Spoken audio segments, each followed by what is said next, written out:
Good morning, Bethel Church, and welcome to today's Daily Devo.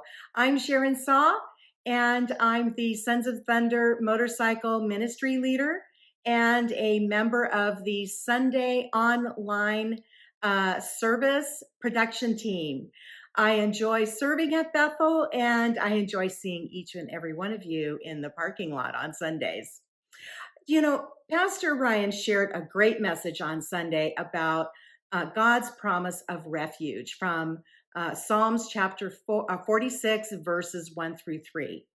My heart received it as God's promise, my choice. I may be aging myself, but do you remember the Peanuts cartoon character named Pigpen?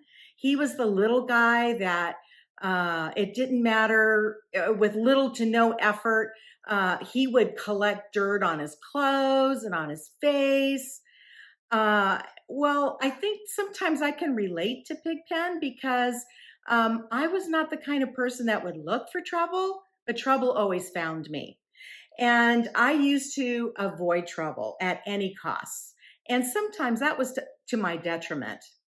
Well, over time, I learned that problems are unavoidable. And if I tried to run away from them, they would follow me. Well, in Sunday's message, Pastor Ryan confirmed a few points that I've learned since I became a follower of Jesus. He reminded me that troubles should be expected and not surprise me. Go figure, not surprise me?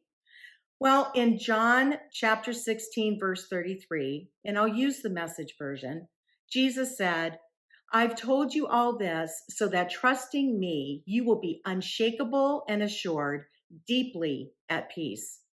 In this godless world, you will continue to experience difficulties, but take heart," with an exclamation point. "I've conquered the world."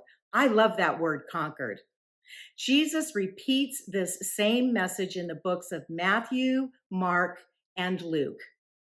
Well, just before Sunday on that very same, or sundown on that very same day, I was being tested on claiming God's promise of refuge. I was in the middle of an uncomfortable drama. The second point that Pastor Ryan confirmed for me is that troubles should remind me of my need for God and his promise of refuge in my life.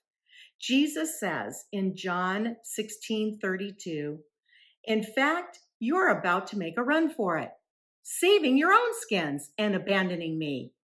But I'm not abandoned. The Father is with me."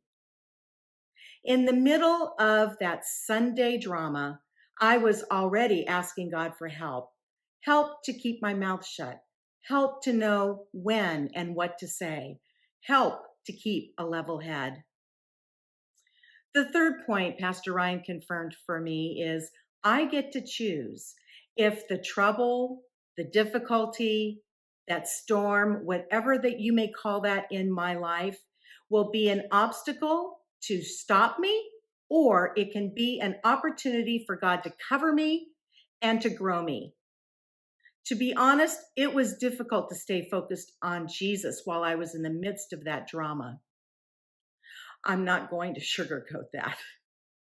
But by the end of the evening, when I laid my head down for the night, I felt confident that the Lord was with me. He never left me, and he was comforting me.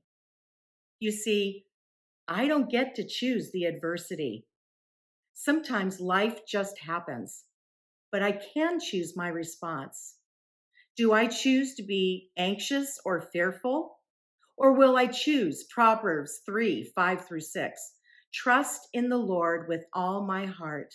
Lean not on my own understanding. In all my ways, acknowledge him, and he will make my path straight. Or, and this is my personal favorite because it's a challenge for me, Proverbs 46:10. Be still and know that I am God.